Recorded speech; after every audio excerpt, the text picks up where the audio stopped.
Hello everybody, it's John. Happy New Year and happy holidays. I don't know if I should roll those two together or not, but hey, hope you had a good one either way.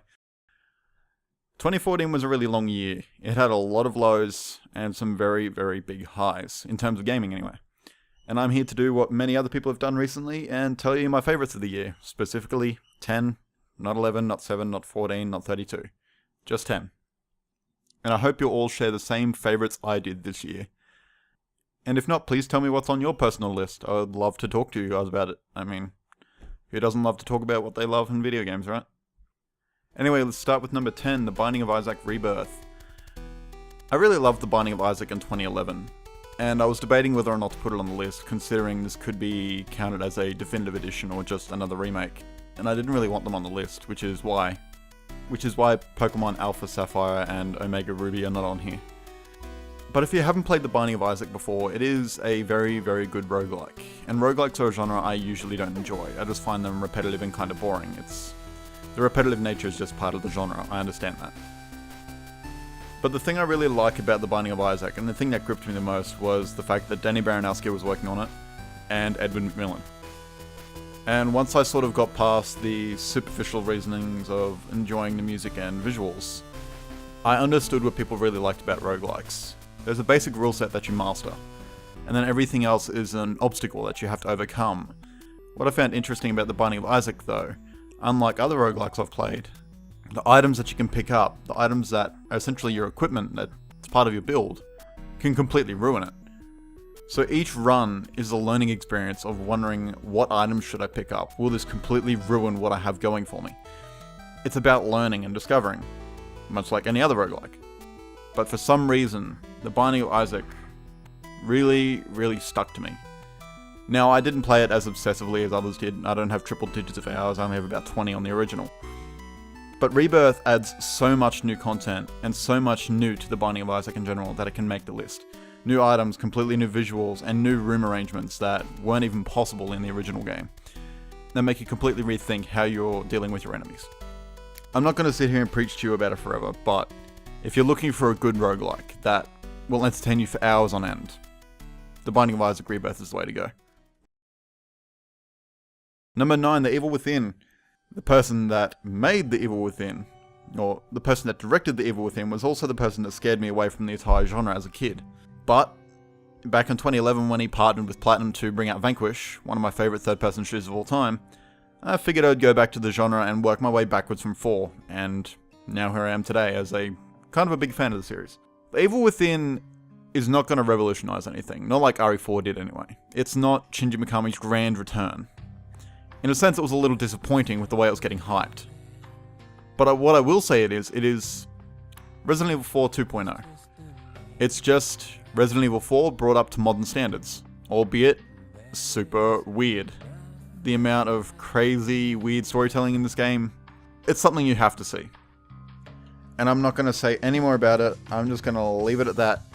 I think once this game goes on sale, I would completely justify the purchase, especially if you're into survival horror. It's just another good one of those. Number 8, Smash Bros. Wii-U. The last time I played Smash Bros. For a decent amount of time was on the Nintendo 64, when I was really, really little. And back then I used to love throwing bombs, using swords, using all the crazy items and going on all the stages with the tornadoes and everything, you name it. It's been such a long time. But since I've played Smash Bros. 64, I've really garnered a love for fighting games. Like, I really enjoy fighting games. I enjoy watching the professionals go at it, and I am okay. I'm nowhere near decent, but I enjoy the mechanics behind fighting games is what I'm getting at. So heading into Smash Bros. Wii U, I was anticipating my love for the series to be completely different, considering that I love fighting games now in mind. And I was completely right. Looking at it now, I don't enjoy the crazy stages that can sometimes shift beneath your feet and just straight up kill you. I don't like the crazy items or assist trophies. I don't enjoy them at all. And the reason why it makes number 8 is because I found the most fun with this game in online Smash. Which is weird, because I don't play fighting games online ever. It's just really intimidating, and that's why I avoid it. But Smash Bros. Is a lot more accessible than other fighting games, mainly because of its control method. And for Glory Mode, if you don't know what For Glory Mode is, it is essentially online play in Omega Mode. so it doesn't have the crazy stages and no items. It's just flat ground, you versus other people. And I found that 1v1 for glory mode was one of my favourite moments of the year. I'm by no means a good player at Smash. If anything, I am learning now. I now have a favourite main character. I have a side character to do when I feel like I'm getting tired of Ike. I play Little Mac a lot. I'm trying to learn Ganon. I really enjoy heavy characters, and it's been a while since I've started thinking about what type of characters I should play and what type of characters I should avoid. Like, it's been a while since I've gone in depth onto any fighting game ever. Like, I just play the game, get decent at it, learn combos, and that's about all I do. I don't play online. I rarely play with anybody. But what Smash Brothers made me realize after so many years is that playing online can be fun. And that's why it's at number 8. Number 7, South Park: The Stick of Truth. I imagine my experience with South Park was similar to many others, whereas the show was completely banned in my house. You couldn't watch it anywhere. The only time I could watch it was if I went to a friend's place and my mum didn't know I was watching it there, or it was a sick day from school and I was just watching it on the Comedy Channel. So I had an idea of the humour going in, and I had an idea of the gameplay. I realised it was a bare bones open world RPG, and that's exactly what it is. But I didn't expect the humour of the game to carry the complete game for 12 to 15 hours, and that's exactly what it did, and it's completely why it's at number 7. I've never seen a game completely carry its gameplay just by its presentation. It was quite remarkable, actually. And the biggest thing I enjoy about South Park is that it's the first game I've seen use gameplay to deliver humour as a mechanism. Humour with games has been very hit and miss, mostly miss. Just like horror, it's really hard to do in video games. But South Park completely nails it. Whether it's a boss fight where you're trying to dodge giant balls flying away, or you're versing zombie Nazis, like, it visits so many tropes, and the satire is just absolutely beautiful. It had me in stitches from beginning to end, and that's why it makes this list. It's hard to do video game comedy, and they absolutely nailed it. And after what all this game went through, I didn't expect it in the slightest. Number 6, Metal Gear Solid 5, Ground Zeroes. Now this is going to be a real divisive one, because a lot of people didn't like Ground Zeroes just on the basis that it was a, quote, $30 demo. Which is quite sad, considering it's the best playing Metal Gear Solid in the entire series. If you've played the previous Metal Gear Solid games, you know that their controls have never really been intuitive, but Ground Zeroes is a completely different ballpark. They absolutely nailed the controls, and that's why it's this high on this list. The story, there's not much there. I mean, there's a key plot point which, for any Metal Gear Solid fan, can see where it's going to go. But other than that, yes, it's a really short experience, if you only play the campaign mission. There's enough side missions that keep you occupied for several hours. And for me personally, by the time I finished all the missions once, I got about 6 hours out of it, which was the average length of a Call of Duty campaign, which is a $60 to $100 product, depending on where you live. So that for $30, hey, I got my money's worth. If you discard all the side content, yes, it is a very short experience. Sure, it's a $30 demo for some, and for others, it is a very good open world stealth game. Number 5, Dragon Age. Now, I realize that some of you might be a little upset that Dragon Age is this low on the list. I mean, it definitely could be higher. It's getting Game of the Year awards at several places. Hell, the actual, quote, Game Awards, unquote, gave it the Game of the Year. But for me personally, there's a few issues I have with it, and that's mostly the hit and miss issue that not everyone's having, and that's just the amount of bugs that's in there. I've had to restart my game twice, and there's all sorts of bugs that are preventing me from finishing side quests. And honestly, the main story itself isn't that compelling, it's more of the side stuff I really enjoy. That being said, there's a lot of side stuff, and the game's really beautiful, and I really enjoy the combat. It's a perfect mix of the tactical-based action from Dragon Age Origins and the more action-based combat in Dragon Age 2. They nailed it really well. But there is a gripe in that the potion making wasn't a lot of fun for me, and the fact that there is no healing spells, you either have to be good enough to not take a tremendous amount of damage, or you have to rely on potions a lot. And that whole system to work around can be quite annoying. But, that being said, the game is still absolutely fantastic, and I understand why people enjoy it. But for me personally, I just had more experiences that meant more to me subjectively rather than objectively. And I understand why people would prefer this to be higher on their list, but hey, I'm a weird guy. Sorry. Number 4, Final Fantasy Theatrhythm Curtain Call. Or Theatrism Final Fantasy Curtain Call? Either or, who knows? Yep, that's right. A 3DS rhythm game beat out Dragon Age Inquisition. Oh my. But I'll tell you why. I'm a big fan of Final Fantasy. And no, I don't hate the 13 series. I mean, there's a lot of debate on people liking or hating where Final Fantasy's going recently. But the one thing that's always stood with Final Fantasy is that the music was amazing. So making a music game about the music in Final Fantasy should be amazing. And it is. It's a very solid rhythm game. I'm a fan of rhythm games. I made a lot of Rock Band videos earlier in my life. Especially during the Rock Band 2 days. And I'm a fan of Final Fantasy music. It's the perfect combo for me. And I really enjoyed the original Theatrhythm. So this is not a new experience for me. I enjoy the gameplay already. But the reason that puts it so high up in this list is that in the original Theatrhythm, there was about 70 songs, I believe, 77 songs without DLC. In Curtain Call, there's 222. That includes songs from all major installments, and there's songs from even some really obscure side stuff. Like, there's even rearrangements from Advent Children in here. There's stuff from Crystal Chronicles, there's stuff from Tactics, there's stuff from Type 0. It's absolutely amazing all the stuff they cram in here. See, I play rhythm games at a really high level. I play it on the hardest difficulty pretty much straight away. So the leveling up and progression system in the game, where you level up characters and give them skills to help you, to aid you in gameplay, or to stop you from failing so much, doesn't really apply to me.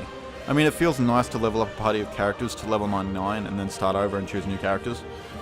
But the skill system or item system doesn't really mean much to me at all. I'm just there to play the game. And the visuals are more or less the same. I don't really enjoy the airship missions that they introduced. I feel that the perspective messes around with the sort of chart recognition too much. But hey, each to their own, and still this game makes it to number 4 of my Game of the Year list. If you're a Final Fantasy nut and you love rhythm games just like me, you have to buy this game. There's no excuses. It's fan-freaking-tastic. And as of the time of this recording, they've added Bravely Default songs, Secret of Mana songs, Saga Romance songs. Like, there's all sorts of stuff that you can go now. Even Chrono Trigger. No excuse. Just buy it. Number 3, Transistor. Back in 2011 when Bastion came out, I was a big fan of it. But my biggest problem was that once I stuck with a build in Bastion, I never really budged from it. There was no real incentive to experiment, in my opinion. And Transistor fixes all of that. Much like Bastion, it has a great story, great visuals, absolutely astounding music. But the gameplay is what's fixed most of all, and that's hard coming from Bastion. It was a really good game. And what makes Transistor's combat so good is that it's more of a strategy game now. A strategy action RPG, I guess you could call it. And I'll give you the basic rundown of it, because it is quite complex. When you're running around the world, you have 4 attacks, or as they call it, functions. And out of those 4 functions, you can choose out of 16, or you eventually acquire 16. There's 16 functions that you can put into those 4 slots. Now, each of those 4 slots have 2 modifier slots, which you can put other functions into, to modify the effects of the attacks. And then you have passive, which any of the other functions can go into. So the amount of builds that you can do with Transistor is absolutely enormous. I think it was something like 7 trillion 600 billion. The amount of builds is absolutely phenomenal. However, you might say from that doesn't fix the problem of sticking to a build once you found a good one. See, I don't know what it was about Transistor, but I really sucked at it. And when you die in Transistor, your abilities overload, quote unquote. And what that means is they're broken for a few checkpoints. So some of your abilities won't be able to be used until the next checkpoint or the checkpoint after that. And what that forces you to do is to completely rethink your build. Well, adjust your build. But if that adjustment goes wrong, you adjust other things, and it's just, you go on and on until you have a completely different build. And the only gripe with this game that would have made it so much better, in my opinion, was if you could adjust your builds on the fly. You have to do it at checkpoints.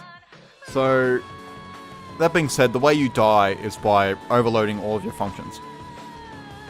But what if I wanted to adjust all these functions I had left in the middle of battle? I can't do that without dying, and that really kind of sucks. But otherwise, it's just a fantastic game. It's $15 to $20. I won't explain the story or anything like that. I will say that I like it more than Bastion subjectionally because it's more sci-fi based, but that's a completely subjectional thing and that doesn't contribute to the list, but hey. Transistor, great game, go buy it. Number 2, Bayonetta 2.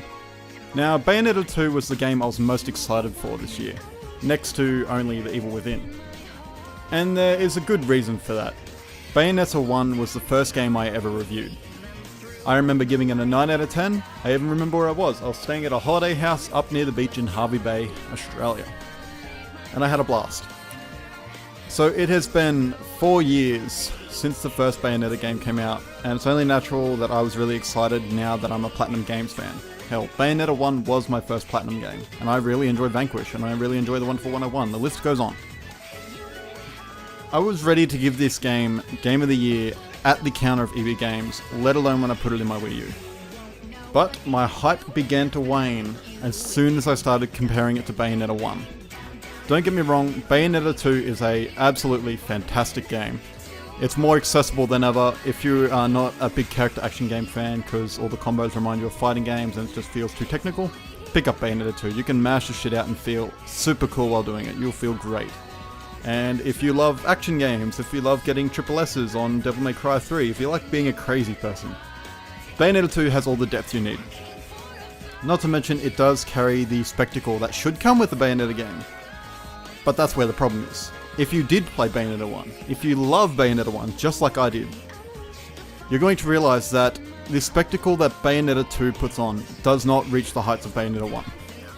Now it could be that I just have an irrational love for Bayonetta 1 due to nostalgia. But if you haven't seen the ending for Bayonetta 1, you are doing yourself a disservice. Go YouTube it, go experience it, just try to see it at least once. It is an ending sequence that is probably the most insane thing ever in video games. And there has been a lot of insane shit in video games. And Bayonetta 2 not reaching those heights is the reason why it makes number 2 on my list. If it one-upped Bayonetta 1, it would be the Game of the Year.